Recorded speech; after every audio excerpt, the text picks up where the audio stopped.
नमस्कार दोस्तों, आप लोगों का पुनः एक बार स्वागत है नए क्लास में फिजिक्स का। तो देखिए, कल के क्लास में मैंने आप लोगों को सारे न्यूमेरिकल बता दिए थे और आगे की क्लास में देखते हैं कि अब क्या करना है। ठीक है, अगर कोई भी स्टूडेंट अगर 10th क्लास का पूरा बढ़िया से तैयारी करना चाहते हैं, 10th क्लास का प्लस पॉलिटेक्निक और पैरामेडिकल का भी, ये सब के लिए है। आप लोग पढ़ लीजिए पूरा क्लास, फिजिक्स का क्लास मैं आप लोगों को पढ़ा रहा हूँ और उसके बाद आप लोग जो है क्वेश्चन बनाइएगा। ठीक है, पॉलिटेक्निक और पैरामेडिकल का चाहे क्लास 10th का कोई भी क्वेश्चन उठा के आप किसी भी ईयर का क्वेश्चन बनाइएगा। ठीक है, और उसके बाद हमको कमेंट कीजिएगा।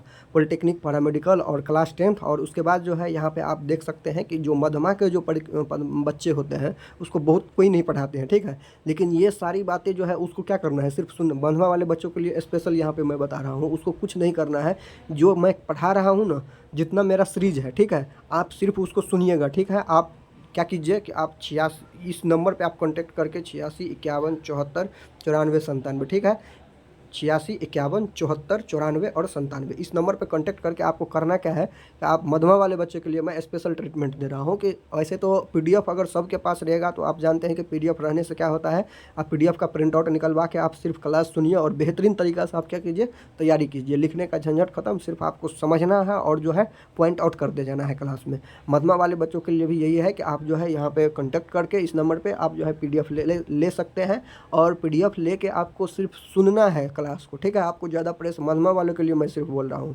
जो 10th और पैरामेडिकल पॉलिटेक्निक का तैयारी करते हैं उसको बहुत मेहनत करना पड़ेगा और कितना कैसे मेहनत करना पड़ेगा ये सारा चीज़ मैं आपको बताऊँगा। लेकिन जो मध्यमा के बच्चे हैं उसको क्या करना है, सिर्फ क्लास को गौर से सुनना है बैठ के। ठीक है, अपना नोट्स उल्टा के, ठीक है, गौर से सुनिएगा, उसी में आपका जो है एग्जाम निकल जाएगा। मध्यमा में बहुत हार्ड और फास्ट नहीं होता है कुछ। ठीक है, तो देखिए यहाँ पे मैं सबसे पहले आपको, अच्छा चलिए ये बात मैं किसी मोटिवेशन वीडियो में लेके आऊँगा, अभी जो है मैं आप लोगों को पढ़ाता हूँ। ठीक है, तो चलिए देखिए, न्यूमेरिकल मैंने आप लोगों को पढ़ा दिया था और मैंने आप लोगों को बताया था कि मैं आप लोगों को आयरन के बारे में बताऊंगा कि आयरन कैसे काम करता है, उसमें करंट क्यों नहीं लगता है, उसमें कैसे कैसे इक्विपमेंट लगे हुए रहते हैं। मैं प्रॉमिस किया था, तो इसलिए मैं यहाँ पे आपको बता रहा हूँ, क्योंकि ये आपके सिलेबस में तो वैसे है नहीं आयरन के बारे में पढ़ने के लिए, जो स्त्री होता है, प्रेस होता है, बट मैं आपसे प्रॉमिस किया था इसलिए मैं बता रहा हूँ। आपके सिलेबस में यहाँ पे है कि विद्युत तापक का जो है संक्षिप्त टिप्पणी लिखे। ठीक है, विद्युत तापक या हीटर पे संक्षिप्त टिप्पणी लिखे। तो हीटर और आयरन जो है दोनों एक ही तरह के जो है प्रिंसिपल पे काम करते हैं। देखिए आयरन में होता क्या है, आयरन में 3 लेयर होते हैं। ठीक है, सबसे नीचे वाले ये लेयर होते हैं। ठीक है, सबसे नीचे वाले ये लेयर होते हैं। आप लोग अगर लिखना चाहे तो लिख लीजिएगा, क्योंकि ये नोट्स में आपको नहीं मिलेगा। ये एस्बेस्टस के बने होते हैं। ठीक है, एस्बेस्टस का जो घोल होता है ये एस्बेस्टस के बने होते हैं, एस्बेस्टस के बने होते हैं। ठीक है, ये एस्बेस्टस के बने होते हैं। आप लिखना चाहेंगे तो लिख सकते हैं, एस्बेस्टस। एस्बेस्टस के ये बने होते हैं सबसे निचले वाले। ठीक है, सबसे निचले वाला क्या चीज़ का बने होते हैं, एस्बेस्टस के बने होते हैं। ठीक है, उसके ऊपर में क्या होता है, मैं कलर का पेन का कलर चेंज करके लिख देता हूँ। देखिए इसके ऊपर में क्या होता है, अभ्रक का लेप लगा रहता है। ठीक है, ये क्या है, अभ्रक का लेप लगा रहता है, चारों तरफ से ऐसे अभ्रक का लेप लगा रहता है। और इसके ऊपर में जो है, इसके ऊपर में क्या रहता है, इसी के ऊपर में रहता है ये नेक्रोम का तार। ऐसे नेक्रोम का तार ऐसे जो है कुंडली बना के ऐसे ऐसे किया रहा रहता है। ठीक है, ये नेक्रोम का तार रहता है और ये पूरे क्या रहता है, ये अभ्रक रहता है। इसके ऊपर में, किसके ऊपर में अभ्रक रहता है, एस्बेस्टस के ऊपर में क्या रहता है, एस्बेस्टस के ऊपर में ये अभ्रक रहता है। ठीक है, इतना तक समझ गए आप। मैं बता रहा हूँ कि कैसे कैसे बनता है आयरन। ठीक है, अब क्या होता है, इसके बाद देखिए, इसके बाद प्लास्टिक का वो लगा हुआ रहता है। आप देखे होइएगा कि प्लास्टिक का लगा हुआ रहता है। तो प्लास्टिक का आप ऐसे मान सकते हैं, ये ऐसे रहता है। ठीक है, ये ऐसे ही रहता है और ये मैं आपको आयरन बना के दिखा दे रहा हूँ। उतना अच्छा, तो जितना अच्छा से अच्छा हो सके, जितना अच्छा मैं बनाने का कोशिश कर रहा हूँ। और यहाँ पे ये पकड़ने वाला होता है। ठीक है, ये पकड़ने वाला हो गया। ठीक है, तो ये देखिए, ये किस चीज़ का बना हुआ रहता है, ये अभ्रक का बना हुआ रहता है। कौन चीज़ अभ्रक का बना हुआ है, ये अभ्रक का बना हुआ है। इस कलर से जो है ये अभ्रक का लेप रहता है। ठीक है, अभ्रक के लेप के ऊपर में ये क्या रहता है, नेक्रोम का तार जो है लपेटा हुआ रहता है। नेक्रोम के तार के बारे में मैं आप लोगों को बता दिया हूँ कि नेक्रोम का तार जो है लपेटा हुआ रहता है। सबसे नीचे जो गर्म होता है वो क्या रहता है, ये एस्बेस्टस रहता है। ठीक है, ये नेक्रोम का तार जो है, ये अभ्रक का काम क्या होता है, अभ्रक का काम होता है, ये बिजली का कुचालक होता है। ठीक है, इससे होकर बिजली की धारा प्रवाहित नहीं हो सकती है। ठीक है, मैंने आपको शुरू में ही बताया था कि कुचालक और सुचालक क्या होता है। सुचालक वो होता है जिससे बिजली की धारा जो है प्रवाहित हो सकती है, उसको सुचालक बोलते हैं। जिससे बिजली की धारा प्रवाहित नहीं हो सकते हैं उसको कुचालक बोलते हैं। तो देखिए, धारा का प्रवाहित होना अलग बात है। एक होता है हीट का भी सुचालक और कुचालक, तापमान का ताप का सुचालक होता है, ताप का कुचालक होता है, तो वो अलग बात है। यहाँ पे अपने लोग करंट का बात कर रहे हैं, तो यहाँ पे करंट का क्या होता है, अभ्रक जो है करंट का कुचालक होता है। इससे होकर बिजली की धारा प्रवाहित नहीं हो सकती है। लेकिन ये हीट का सुचालक होता है, ये तापमान का सुचालक होता है। इसको गर्म कीजिएगा ना, 1 ईंट पे अगर अभ्रक अभ्रक है, इसको यहाँ पे गर्म कीजिएगा तो ये गर्म होते होते यहाँ पे अपने आप गर्म हो जाएगा। सिर्फ आप देखते होइएगा कि अगर गांव घर में देखते हुए कि चूल्हा में अगर कोई लोहे का रड डालते हैं तो लोहे का रड जो है चूल्हा में थोड़ा सा डालते हैं, उसके बाहर जो है अपने आप दूसरे सिरे सिरे पे क्या होता है, गर्म हो जाता है। देखे होइएगा आप लोग कि किसी रड को अगर आग में डालते हैं तो उसका एक साइड जो है आग में डालते हैं, लेकिन दूसरा साइड अपने आप क्या हो जाता है, गर्म हो जाता है। तो वो क्या होता है, वो ताप का सुचालक होता है। यहीं पे जो ये अवरक भी होता है ना, ये क्या होता है, ताप का सुचालक होता है। ठीक है, इससे होकर ताप तो निकल सकती है, लेकिन ये करंट का कुचालक होता है, करंट इससे होकर पास नहीं कर सकती है। और नीचे में देखिए एस्बेस्टस होता है, ये भी क्या होता है, ये जो है ये भी ताप का है सुचालक होता है। ये क्या होता है, ये भी ताप का सुचालक होता है। तो यहाँ पे जो ये नेक्रोम का तार लगा हुआ है, जैसे जैसे इससे होकर जो है करंट निकलती है, करंट निकल के यहाँ पे क्या होती है, नेक्रोम का क्या होता है, नेक्रोम का जो है गलनांक बहुत ज़्यादा होता है। ठीक है, नेक्रोम का क्या होता है, गलनांक उसका है बहुत ज़्यादा होता है। इसका प्रतिरोध भी क्या होता है, बहुत ज़्यादा होता है। इसका प्रतिरोध भी बहुत ज़्यादा होता है। तो ये क्या होता है, गर्म होकर पूरा लाल हो जाता है। लाल होकर पूरा हीट जो है ये हीट फेंकने लगता है। हीट फेंकता है तो क्या करता है कि नीचे आके जो है ये एस्बेस्टस जो है इसको एब्जॉर्व करता है। एब्जॉर्व करके ये नीचे वाला पार्ट क्या होता है, इसका पूरा गर्म हो जाता है। नीचे वाला पार्ट पूरा उसका क्या होता है, गर्म हो जाता है। और ऊपर में देखिए बेकेलेट का बना हुआ ये जो आप देखते हैं ऊपर में जो प्लास्टिक का बना हुआ रहता है, ये बेकेलेट का बना हुआ रहता है। ठीक है, ये बेकेलेट का बना हुआ रहता है। तो नीचे से ये गर्म होकर जो है कपड़ा को प्रेस कर देता है, लेकिन ये करंट को नीचे नहीं आने देता है। ये समझ गए आप लोग। चलिए आयरन के बारे में बता दिया। अब देखिए ये भट्ठी के बारे में बताता हूँ। भट्ठी में भी वैसे ही होता है, सेम टू सेम वैसे ही होता है। भट्ठी में भी नेक्रोन का तार जो है ऐसे ऐसे लपेटा हुआ रहता है। ये भट्ठी है, नेक्रोन का तार ऐसे लपेटा हुआ रहता है। ऊपर में ऐसे जो है खाना पकाने वाला, खाना पकाने के लिए कुछ भी चीज़ रखा हुआ रहता है, या आग सेकने के लिए कुछ भी चीज़ रखा होता है। इस पर जो है जैसे ही आप इसमें करंट दीजिएगा तो ये जो पूरा है लाल लाल हो जाता है। इसका जो प्रतिरोध इतना ज़्यादा होता है कि पूरा लाल लाल हो जाता है। नेक्रोन का तार रहता है। ठीक है, इसका आधार जो है चीनी मिट्टी रहता है। ठीक है, चीनी मिट्टी पे जो है ये रखा हुआ रहता है। ठीक है, चीनी मिट्टी आप लोग समझते होंगे। चीनी मिट्टी जैसे आप बोर्ड का फ्यूज वगैरह सब देखते होंगे, उसमें जो हार्ड चीज़ रहता है, प्लास्टिक वाला नहीं, जो बहुत हार्ड चीज़ रहता है, जो फ्यूज में जो लगाया हुआ रहता है वो चीनी मिट्टी का ही होता है। आप देख रहे हैं इलेक्ट्रिक पोल पे देखते होइएगा कि ऐसे ऐसे गोला गोला करके जो गोला गोला वाला रहता है, जिसमें तार जोड़ा हुआ रहता है, वो भी चीनी मिट्टी का ही रहता है। ठीक है, ये इससे होकर करंट जो है फ्लो नहीं करती है, इसीलिए इसका उपयोग किया जाता है। तो नीचे में चीनी मिट्टी रहता है, उस पर जो है ये नेक्रोम का तार ऐसे लपेटा हुआ रहता है और इससे होकर ऐसे करंट देते हैं। तो करंट देने पे क्या होता है, ये नेक्रोम का तार इतना इसमें प्रतिरोध रहता है कि पूरा लाल लाल हो जाता है, गर्म हो जाता है। ठीक है, प्रतिरोध के कारण वही जो क्या करता है, हीट उत्पन्न करता है। और हीट उत्पन्न करता है तो यहाँ से आप लोग जो क्या बहुत सारी प्रक्रियाएं कर सकते हैं। यहाँ पे लोग जो है खाना भी बनाते हैं, इसको गर्मी के समय में जो है, ठंडी के समय में इसको जो है आग सेकने में भी काम करते हैं, क्योंकि बहुत सारी ये हीट जो है ये उत्पन्न करता है। ठीक है, ये समझ गए आप लोग। एक चीज़ और यहाँ पे आप लोगों को बताते हैं। ये समझ गए आप लोग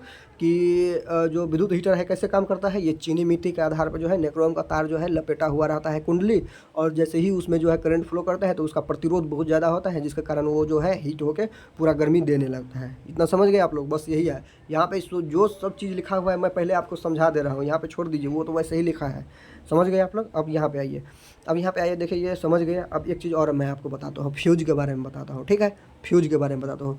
घर में आप लोग सुनते होइएगा कि फ्यूज उड़ गया, फ्यूज उड़ गया, फ्यूज उड़ गया। फ्यूज होता क्या है, ठीक है, फ्यूज होता क्या है इसके बारे में थोड़ा बहुत जान लेते हैं अपने लोग तो अच्छा रहेगा। चलिए देखिए, फ्यूज होता क्या है। तो फ्यूज होता ये है कि अगर कोई उपकरण है, ठीक है, जैसे टीवी है, और आपका टीवी हो गया, पंखा हो गया, रेफ्रिजरेटर हो गया, ठीक है, तो इस सब में क्या होता है कि करंट का, जब करंट देते हैं तभी इसका जो है ये चालू होता है, और इसका स्पेसिफिक एक करंट रहता है। ठीक है, जैसे 220 वोल्ट हो गया, 180 वोल्ट हो गया, तो ऐसे सबका जो है वोल्टेज बांधा हुआ रहता है कि इस वोल्ट तक जो है ये काम करेगा।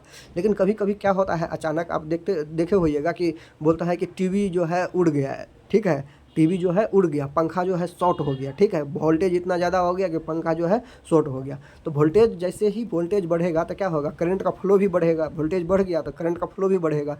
लेकिन वो जैसे पंखा है, ये है कि 220 वोल्ट पे ये चलेगा। अचानक से क्या हुआ कि यहाँ पे जो है 300 वोल्ट हो गया। ठीक है, यहाँ पे अचानक 300 वोल्ट हो गया। तो 300 वोल्ट हो गया तो ये 300 वोल्ट हो गया, तो यहाँ पे करंट बहुत ज़्यादा यहाँ पे फ्लो करने लगेगा। करंट बहुत ज़्यादा फ्लो करने लगेगा तो इसका जो अंदर का कॉइल है, अंदर में कॉइल लगा रहता है पंखा में। ठीक है, ऐसे ऐसे करके जो है कॉइल लगा रहता है। ये मैं आपको बताऊँगा आगे में, जब विद्युत धारा का जो चुंबकीय प्रभाव पढ़ेंगे तब मैं आप लोगों को बताऊँगा। कॉइल लगा हुआ रहता है, तो जैसे ही इसमें जाएगा तो इसका तो 220 वोल्ट मतलब एक्सेप्ट करने का है, 220 वोल्ट पर इसको ऑपरेट करने के लिए बनाया गया है। लेकिन यहाँ पर वोल्टेज कितना हो गया है, 300 वोल्ट हो गया। तो इसमें करंट करंट जो है, करंट जितना ये खपत करेगा उससे ज़्यादा इसमें करंट बहने लगता है, ठीक है, जिसके कारण क्या होता है, ये जल जाता है।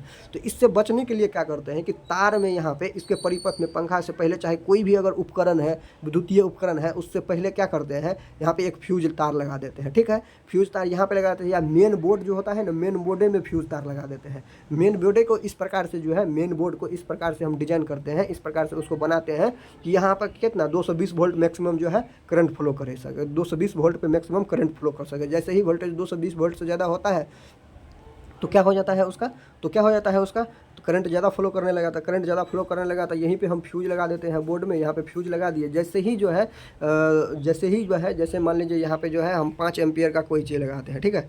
जैसे हम 5 एम्पियर के लिए 5 एम्पियर धारा, आई का वैल्यू कितना है, 5 एम्पियर धारा के लिए जो है मान लीजिए मेरा टीवी ये चल रहा है, ठीक है, ये टीवी है, 5 एम्पियर पे ये चलता है, 5 एम्पियर करंट फ्लो करते हैं, चलते हैं, ये मेरा बोर्ड है, अच्छा से समझिएगा, ये बोर्ड है, ठीक है, ये बोर्ड है। मैक्सिमम जो है हमको चाहिए कितना, 5 एम्पियर करंट चाहिए मैक्सिमम, ठीक है जी, जिससे जो है ये मेरा टीवी चलता है।